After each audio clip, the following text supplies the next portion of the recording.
pwede naman makatakbo talaga ang isang kandidato. Yung kanyang disqualification ay patungkol dito sa pagkakatakbo niya kung hindi tayo nagkakamali.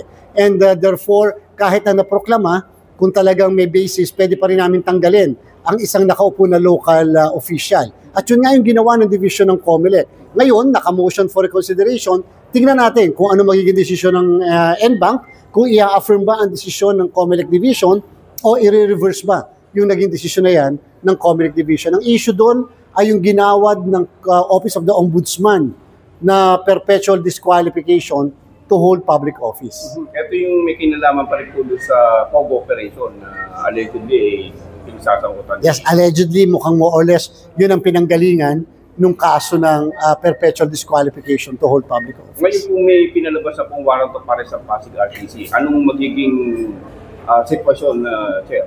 Wala na may effect sa amin yung mismong desisyon o initial na aksyon ng isang korte patungkol sa isang kasong kriminal o separate na kaso. Separate na kaso kasi yun kumpara dito sa nakapending sa amin na purely administrative case for disqualification. So, tingnan natin kung ano ang mangyayari, pero gusto ko lang i-guarantee na pinaprioritize naman ng COMELEC yan. At anytime, maaari may lumabas na desisyon tungkol sa bagay na yan.